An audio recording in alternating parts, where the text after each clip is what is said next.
Hoy es Domingo de Ramos y esperaríamos que se predicara algo relacionado a ese tema. Y pues en ocasiones lo he hecho, en ocasiones cuando hay alguna fecha especial, Resurrección, Domingo de Ramos, Día de las Madres, que se predique algo alusivo a ello, pero quiero cambiar un poco, no quiero decir que no lo voy a hacer en un futuro, pero quiero cambiar un poco nuestro pensamiento, estar siempre esperando a que si una fecha específica tiene que haber precisamente un tema alusivo. Vamos a continuar con nuestro estudio de Efesios el día de hoy. La semana pasada empezamos viendo los versículos 1 y 2, poniendo un poco del fundamento sobre esta carta, escrita por el apóstol Pablo, que se describe a sí mismo como apóstol de Jesucristo. Escribe a los santos y fieles que están en Éfeso, y el deseo del apóstol Pablo es que los efesios, y obviamente es de forma específica, pero en forma general, todo creyente reciba gracia y paz de nuestro Dios y nuestro Señor Jesucristo. Ahora, lo interesante es, y no recuerdo si lo mencioné hace 8 días, casi siempre los escritos de Pablo están escritos en 2 secciones principales. La primera sección tiene que ver con un asunto doctrinal, tiene que ver con enseñanza, podríamos decir que tiene que ver con la sustancia de la enseñanza bíblica, un fundamento firme sobre el cual Pablo va a fundamentar la segunda parte de su carta o sus cartas, que tiene que ver con la sección práctica. Entonces, primero Pablo pone un fundamento bíblico, pone un fundamento doctrinal que va a ser la base para nuestra práctica. Yo no sé cuál es la reacción que hay en sus mentes cuando escuchan la palabra doctrina. Hay que estudiar doctrina.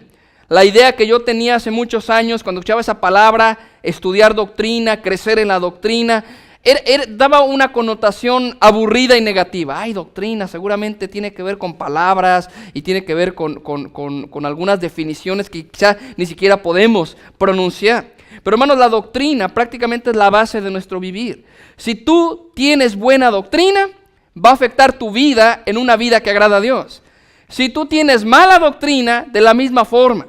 La doctrina es la base de nuestra vida. Y Pablo, al empezar su primer parte de la carta a los Efesios, que va a ser desde el capítulo 1, 2 hasta el capítulo 3, va a tratar el asunto doctrinal.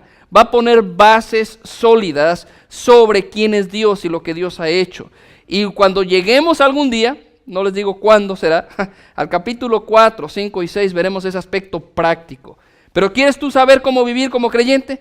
¿Quieres saber cómo vivir, como Pablo describe aquí, como santos y fieles?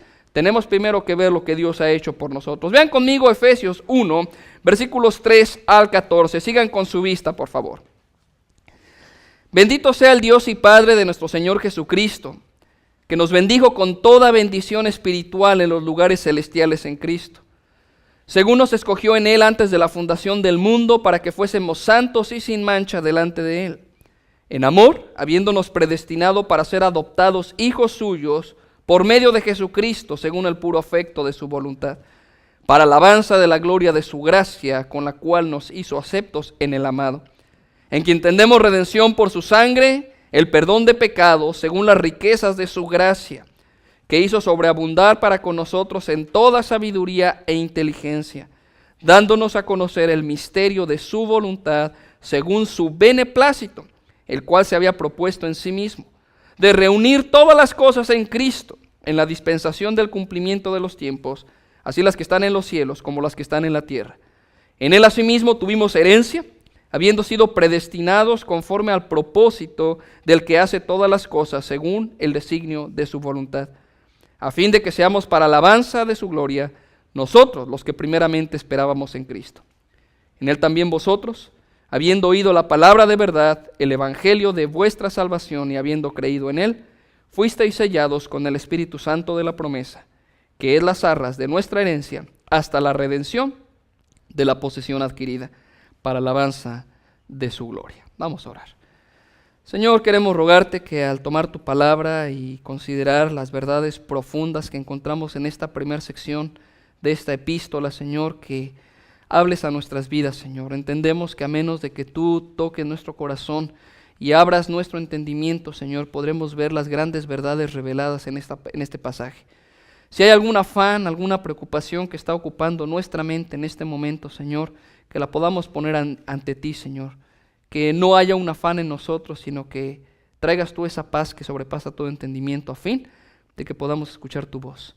Gracias por esta oportunidad, esta libertad que nos das, en el nombre de Jesús. Amén. El tema que tenemos para hoy es el eterno propósito de Dios, y aunque es una sección larga, la vamos a estar fraccionando de manera que podamos ver algunas cosas importantes sobre este pasaje, y es probable que en la siguiente ocasión en que compartamos sobre Efesios tengamos que regresar para ver otros detalles, ya que es una sección muy rica en cuanto a doctrina y con cosas importantes. Ahora, si ustedes notaron, esta sección se enfatizan prácticamente dos cosas. Por un lado, podemos ver el énfasis que se hace en la obra del Padre. En muchas ocasiones, y veremos, se habla de lo que Dios ha hecho. Hasta este momento no se habla de lo que tú y yo hacemos, sino de lo que Dios ha hecho. Entonces, la primera cosa que quiero que notemos sobre este pasaje. La otra cosa es notar las veces que aparece la frase en Cristo o en Él. No se trata de ti, se trata de Dios el Padre y se trata de Cristo. Entonces, esa es la idea. No es con Cristo, no es por Cristo, sino una y otra vez se recalca este hecho. Es en Cristo. Ahora, es una unión real con Cristo, es estar en Él. Nosotros estamos condenados, pero estar en Cristo es no estar más en condenación. Pero la pregunta es, ¿cómo llegamos a estar en Cristo? Y lo que vemos aquí en varias ocasiones se repite la palabra escogidos o la palabra predestinados. Muchos luchan con estas doctrinas. Muchos en sus corazones piensan que este asunto de Dios escogiendo no funciona dentro de su sistema doctrinal porque no hay una calma en nuestro corazón de pensar que Dios escoge a ciertas personas para salvación y no escoge a todos para salvación.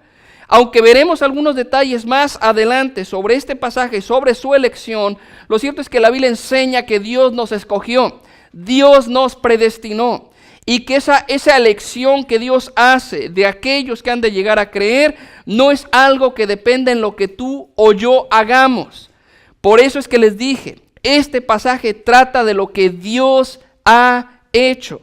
Lo primero que quiero que noten es que la elección de Dios, primero que nada, es eternal. Ahora, este pasaje, hermanos, es una expresión de acción de gracias. Vean cómo Pablo empieza en el versículo 3. Él dice, bendito sea el Dios y Padre de nuestro Señor Jesucristo, que nos bendijo con toda bendición espiritual. Lo primero que Pablo hace es una expresión de adoración. Cuando él dice bendito, no se refiere al hecho de que él, como apóstol, como hijo de Dios, tenga el poder de bendecir a Dios, como para darle a Dios algo extra de lo que Dios es. La palabra bendito aquí significa alabado. Entonces Pablo empieza diciendo, alabado sea Dios. ¿Por qué, Pablo? ¿Por qué tienes esta expresión en tu corazón de alabanza a Dios? Porque Dios nos bendijo. Pero ¿cuándo nos bendijo? Vean el versículo 4, ¿qué tipo de bendiciones son las que nos da? Porque mucha gente diría, antes de ver el versículo 4, es que Dios nos bendice con dinero, con trabajo, Dios nos bendice. Y sí, es cierto, Dios nos da todas esas bendiciones materiales. Y mucha gente quiere poner este asunto de las bendiciones de Dios enfocado solamente a un aspecto terrenal, material. La bendición de Dios, cuando se usa ese tipo de términos, siempre se piensa en prosperidad, siempre se empieza en cuestiones materiales y económicas. Sin embargo, Pablo dice aquí que Dios nos bendijo con toda bendición, ¿qué cosa? Espiritual. Ahora sí, aunque es cierto, Dios nos ha bendecido con muchas bendiciones materiales, sin embargo, las bendiciones más grandes que tú puedas tener de Dios son las bendiciones espirituales. Y es a lo que Pablo se refiere. Él no está diciendo precisamente, alabado sea Dios porque hay comida en la mesa. Alabado sea Dios porque tenemos ropa que ponernos. ¿Qué dice él? Alabado sea Dios por sus bendiciones espirituales. ¿Cuáles son, Pablo? Versículo 4. Dios nos escogió en Cristo, ¿qué dice ahí? Antes de la fundación del mundo. Entonces, primero que nada, la elección de Dios es eterna.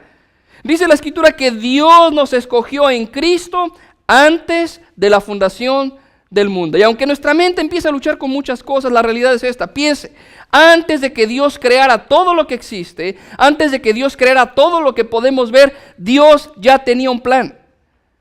Y en ese plan Él tenía contemplado que tú y yo llegáramos a conocerle. No fue que Dios fuera haciendo planes como nosotros tenemos plan A. Si el plan A no funciona, ¿qué hacemos?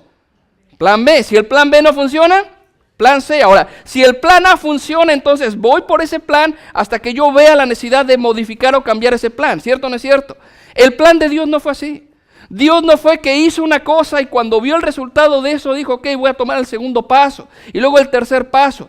Porque eso no haría que Dios fuera Dios. Piensen, si Dios caminara, si Dios hiciera las cosas en base a las circunstancias, en base a los resultados, esas circunstancias tendrían más poder que Dios. Voy a hacer esto y voy a ver qué resulta de ello. Si resulta bien, sigo con el plan. Si resulta mal, ¿qué dice Dios? En ese sentido, pues hay que cambiarlo y hay que modificarlo. ¿Dios es así, hermanos? La Escritura nos enseña una realidad, solamente pensando en un pasaje. Salmo 115:3 dice, nuestro Dios está en los cielos, todo lo que quiso, ha hecho. Y cuando la Escritura habla de que Dios tenía un plan, la Biblia no dice que fue un plan que Dios fue armando, sino que en este plan de redimir a un pueblo para sí mismo, estaba el hecho de que este plan ya estaba definido desde antes de la fundación del mundo. ¿No les da alegría a usted pensar en esto? Que usted no es resultado de la chiripa espiritual, no es resultado de la casualidad religiosa. La obra de Dios en usted fue planeada desde antes que Dios dijera sea la luz. Desde antes que Dios dijera que la creación fuera hecha. Dios tenía un plan. La elección de Dios se dio antes de crear todas las cosas. No hubo nada que nosotros hayamos hecho que haya inclinado la balanza de la decisión de Dios. Dios determinó que así fuera y así es. Por lo tanto, la elección de Dios es soberana y es incondicional.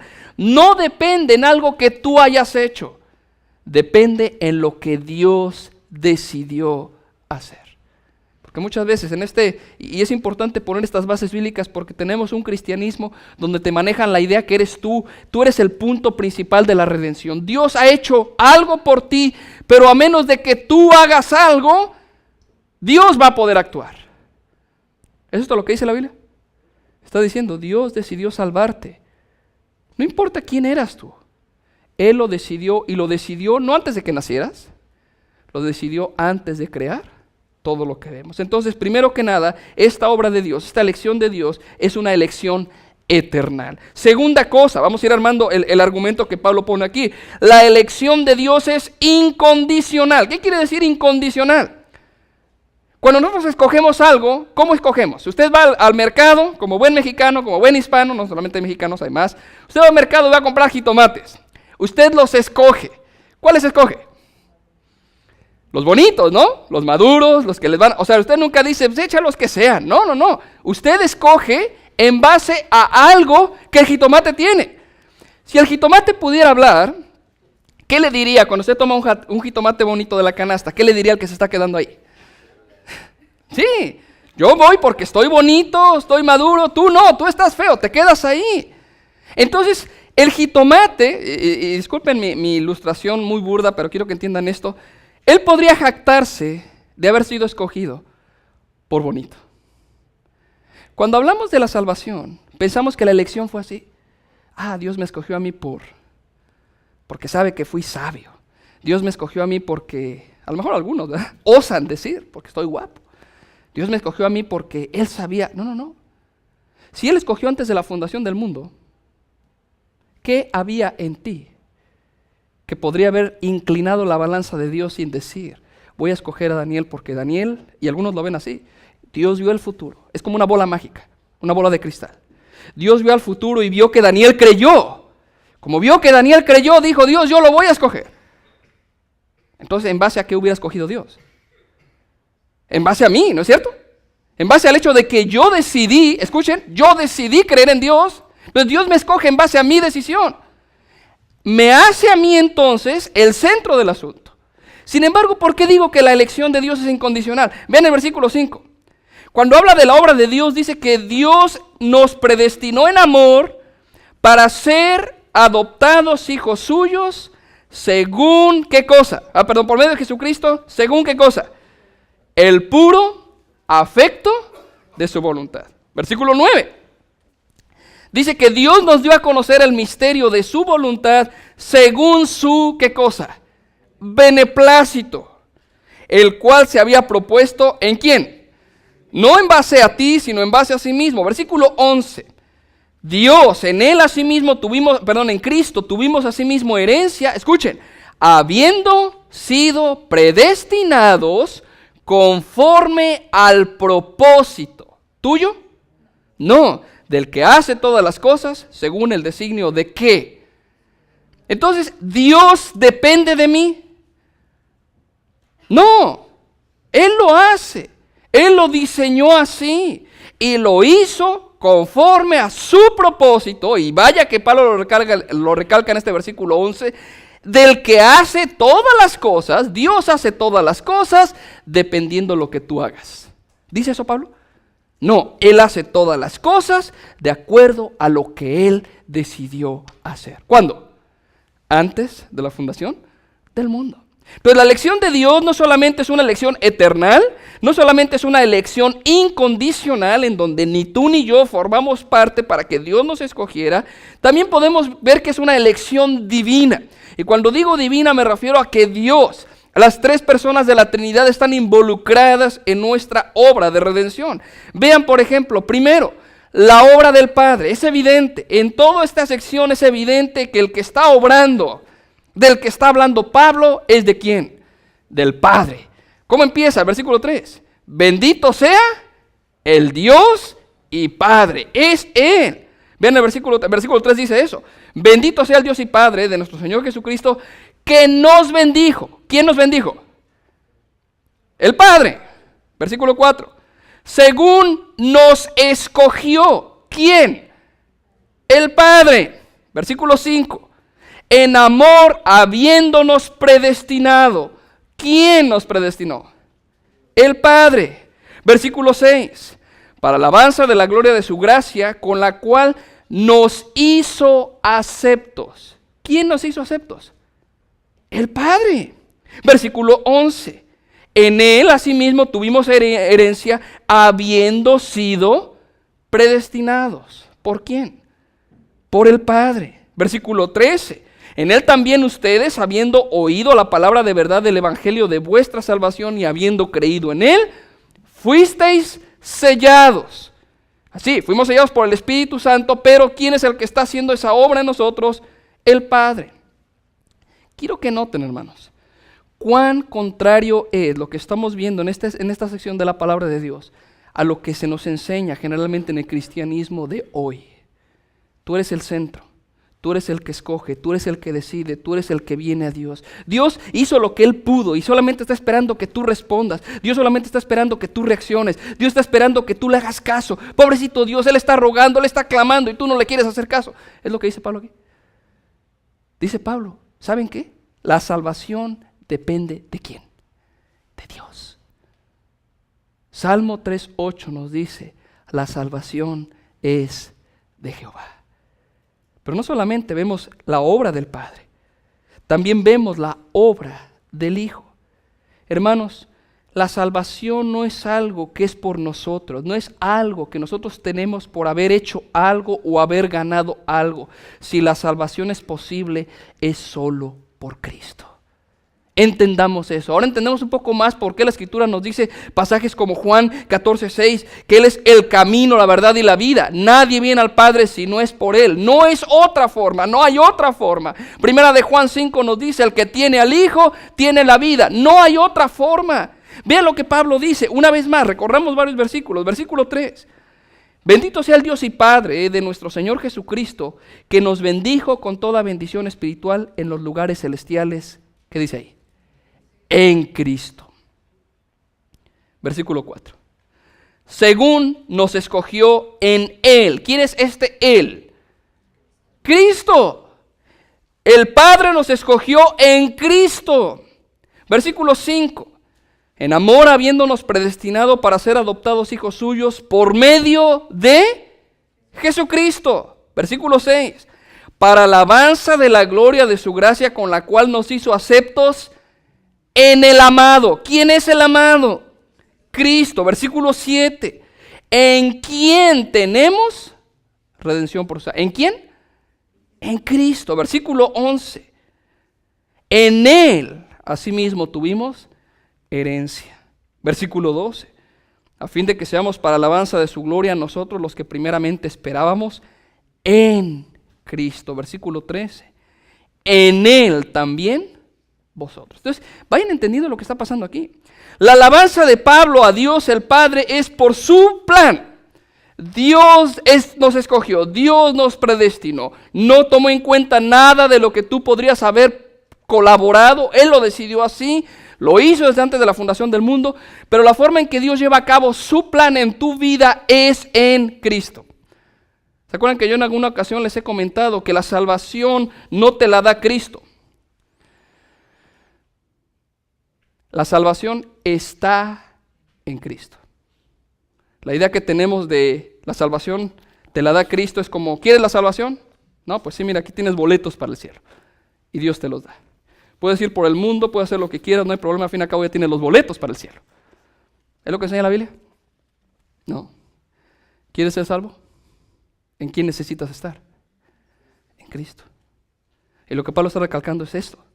No solamente está diciendo que Dios nos escogió en Cristo antes de la eternidad, sino que Dios nos adopta como sus hijos por estar en Cristo.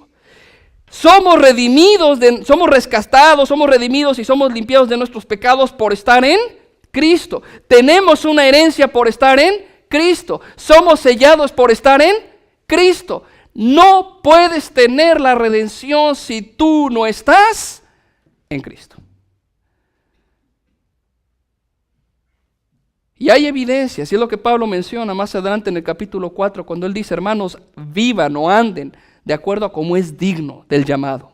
Dios te llamó para ser santo, y si más es lo que dice la Escritura, Dios te escogió, Dios te hizo acepto, pero todo está en Cristo.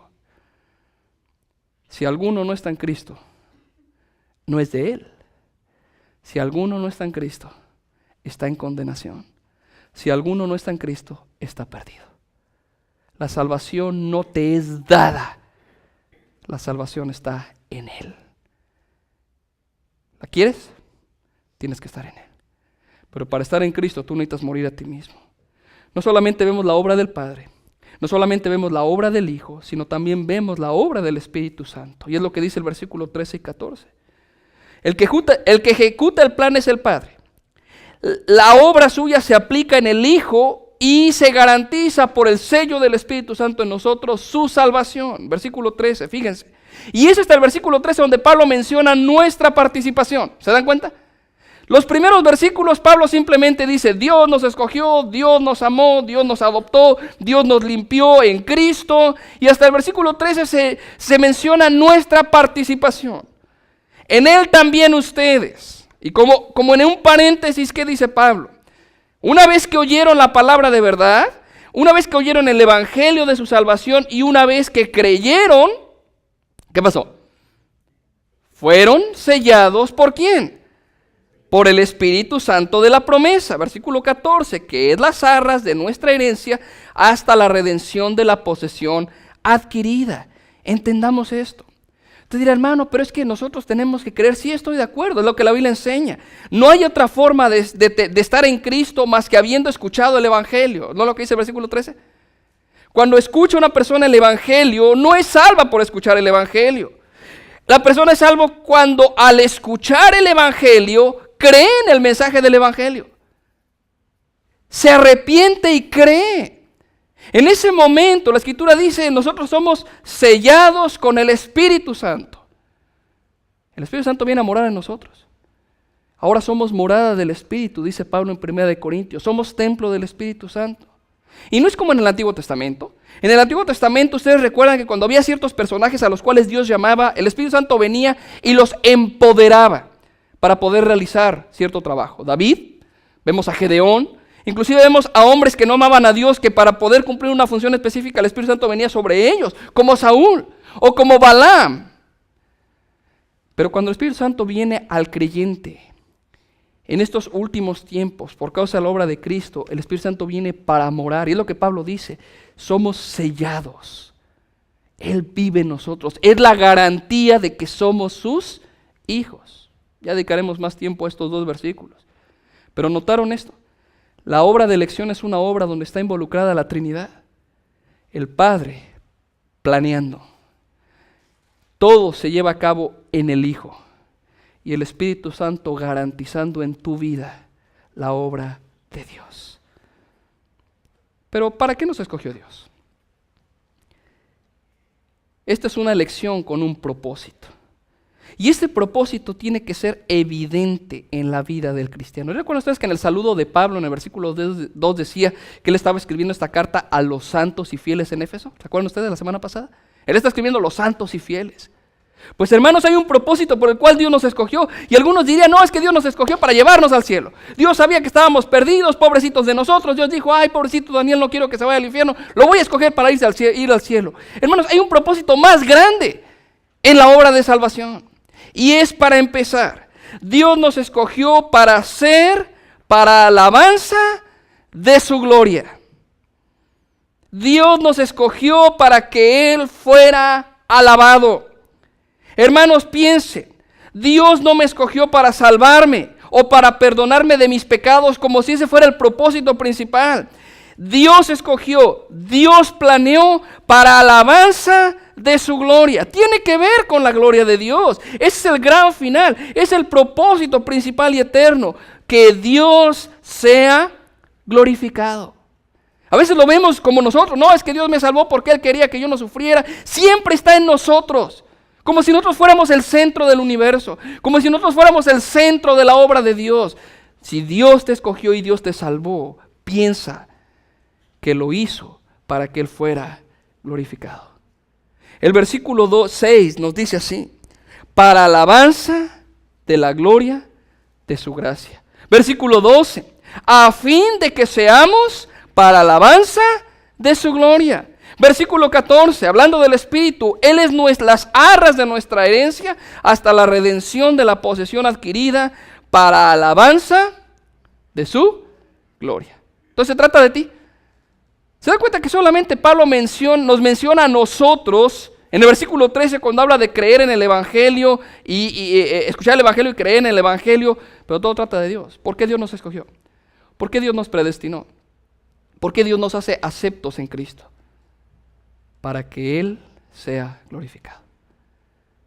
Ahora, ¿cómo puede Dios garantizar que al salvarte a ti, Él va a ser glorificado?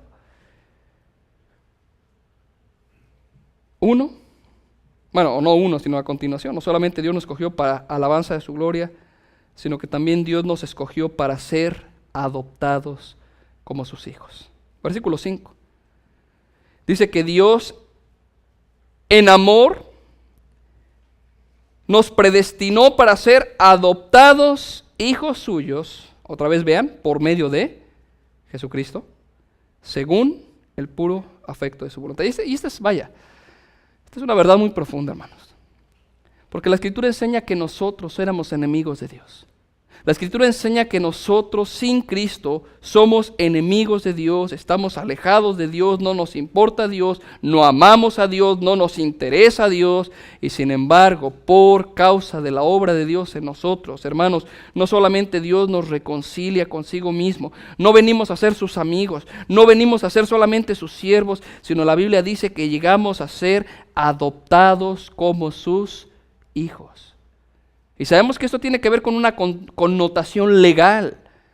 Dios nos adopta y con todo el sentido de la ley, Él nos da su nombre. Él nos hace hijos suyos. Así como un padre o unos padres adoptan hijos y al hacer todo este proceso de forma legal, ese hijo llega a ser de esos padres, recibe el nombre de esos padres, recibe los derechos de esos padres. Por eso Pablo más adelante menciona una herencia. ¿A quién se le da una herencia? A los hijos, a los que son parte de esta familia. ¿Cómo es posible que Dios nos haya hecho hijos suyos? Habiendo sido enemigo de Dios, Dios no solamente me reconcilia con Él, sino que Dios me hace su hijo. No todos son hijos de Dios. Yo sé que hay mucha gente allá afuera que nos va a decir, al fin y al cabo todos somos hijos de Dios. Eso no es cierto. Los hijos de Dios son aquellos que han sido adoptados en el amado. ¿Y quiénes son ellos? Son súper especiales. Se creen mucho, ¿no? Dios nos escogió sin que lo mereciéramos. Dios nos trajo a Él y nos adoptó como sus hijos. Tercer propósito, no solamente Dios nos escogió para hacer alabanza de su gloria, no solamente Dios nos escoge para ser adoptados hijos suyos, Dios nos escoge para redimirnos. Versículo 7, hablando de Cristo, dice, en quien tenemos redención por su sangre. ¿Y qué significa eso? El perdón de pecados. La palabra redención es la palabra que se usa de donde viene la palabra rescate. Y generalmente se usa en el tiempo bíblico cuando se compraba un esclavo. Tú ibas al mercado de esclavos y tenías que pagar el rescate por él, tenías que pagar la redención por ese esclavo. Y una vez que tú comprabas, una vez que tú pagabas por ese esclavo llegaba a ser de tu propiedad. Pero mientras tú no pagaras, ese esclavo seguía siendo propiedad del otro señor, seguía siendo propiedad de otro amo. Pero cuando se paga por ese esclavo llega a ser tuyo, llega a ser tu siervo. Pero es necesario pagar un rescate, es necesario que haya una redención. Y aquel que dio su vida en la cruz por nosotros es el único precio posible para nuestra redención. Por eso Pablo no solamente dice, en Cristo nosotros tenemos redención por su sangre. ¿A qué te refieres con eso? Es el perdón de pecados. Ok, para que yo pueda ser para alabanza de la gloria del Padre, tengo que ser adoptado como su hijo, pero para poder ser adoptado como su hijo, Dios tiene que redimirme. No es nada más de que Dios diga, como me caes bien, Daniel, vente. Vamos a dar de cuenta que no pasó nada. No, dése cuenta la secuencia. Dios nos escogió para ser para alabanza de su gloria. La única forma de poder glorificarle es a través de ser hijos suyos. Pero la única forma en la que tú llegas a ser su hijo es siendo redimido, siendo comprado, siendo perdonado de tus pecados. Pero también nos dice que un propósito, en todo ese propósito, en todo ese diseño de Dios, vean lo que dice el versículo 4. Dios nos escogió en Cristo antes de la fundación del mundo, atención, para que fuésemos santos y sin mancha delante de Él. El cristianismo barato, el evangelio barato que el día de hoy se predica, enseña que tú puedes recibir a Cristo y ser salvo y salir por el mundo y vivir como un inconverso, como una persona que no conoce a Dios y no hay problema porque ya eres salvo. ¿Sabes qué? Dios dice que Dios te escogió con un propósito. ¿Cuál es? Ser santo y sin mancha. Si tú no estás viviendo una vida donde se demuestre que estás viviendo en esa santidad, estás viviendo en ese proceso donde Dios va transformando tu vida, no puedes decir que eres redimido. Si tú no eres redimido, entonces tampoco eres hijo de Dios. Y si no eres hijo de Dios, no le puedes dar gloria a Él. En esencia, estás perdido. Sin Cristo, estás perdido. Ser santo y sin mancha habla de ser apartados del pecado. Habla de un estado pecaminoso donde nos encontramos y de condenación. Salir de ese lugar y dirigirnos al propósito que Dios diseñó para nuestras vidas. Ser santos y sin mancha. De eso trata la carta. La carta trata de que el creyente entienda lo que Dios ha hecho por él, para que entonces el creyente pueda vivir para el diseño por el cual fue escogido. Los capítulos 1 al 3 se encargarán de decirnos, esto es lo que Dios ha hecho. Los capítulos 4 al 6 nos van a decir, esto es lo que tú tienes que hacer. ¿Para qué te escogió Dios? Es muy bonito pensar, no, Dios me rescató para ir al cielo, para que ya no sufra, ¿no? Sí, es parte de la redención, estar en la gloria con Él. Pero de aquí entonces debe haber un proceso en tu vida que tiene que quedar manifestado, que tú vives en santidad para su gloria. Algunos se preguntarán, bueno hermano, ¿y cuál es la aplicación de todo eso? ¿Por qué empezar una carta con todas esas doctrinas? ¿Qué efecto puede tener eso en mí? Primero, produce confianza. Pensar en la obra de Dios trae confianza a nuestro corazón. ¿Por qué? Porque da seguridad a nuestro corazón. ¿De quién depende la salvación? Depende de Dios. ¿Quién la diseñó? ¿Quién la empieza en nuestras vidas? ¿Quién nos sella dándonos la garantía de su obra?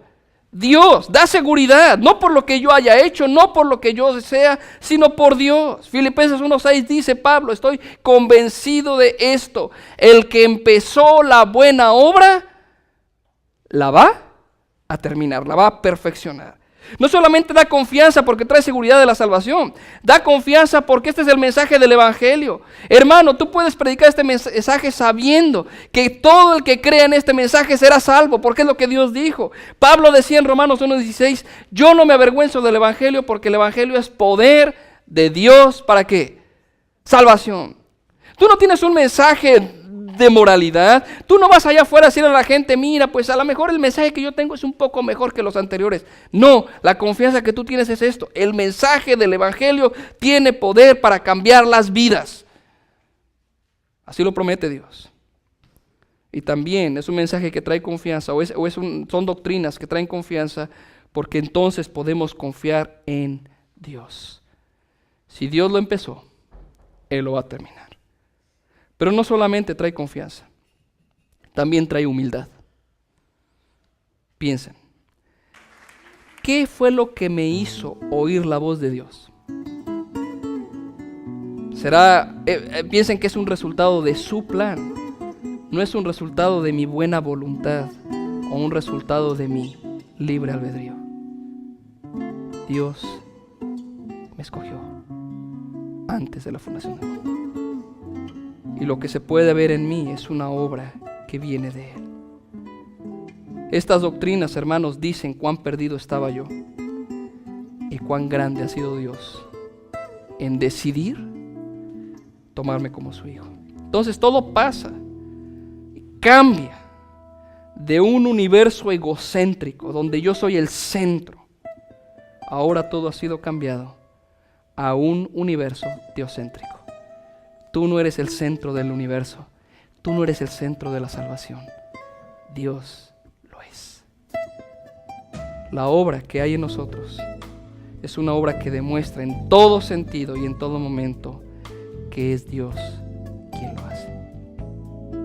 Puedes protestar, puedes refunfuñar ante estas doctrinas, pero la realidad es esto: Dios es el que lo hace. Ahora pueden entender por qué Pablo empieza así. Bendito sea el Dios y Padre, alabado sea, porque la obra es de Él. ¿Qué hay en tu vida? Eres su hijo. Clama a Él, dice la Escritura, y Él responderá. Pídele perdón y Él te perdonará. La obra está en Él. Señor, yo sé que quizá para algunos de los que nos encontramos aquí, quizás estamos siendo expuestos por primera vez a una verdad tan profunda como lo es la elección. Y podemos pensar, Señor, de la manera que queremos o la manera en que sentimos nos agrada. Pero este pasaje es claro, en esta constante repetición de lo que tú haces. Tú nos escogiste, tú nos haces aceptos, tú obras en nuestras vidas. La obra de tu Hijo, Señor, que solamente en Él tenemos redención, en Él somos restaurados, en Él tenemos perdón de pecados. Y la obra de tu Espíritu que garantiza que la obra que se ha empezado se terminará. Señor, trae confianza, pero al mismo tiempo humildad a nuestro corazón al entender esta realidad. Tu palabra dice que la salvación es de Jehová. Y gracias, Padre, porque en tu infinita misericordia decidiste amarnos y salvarnos. Gracias por tu palabra en el nombre de Jesús.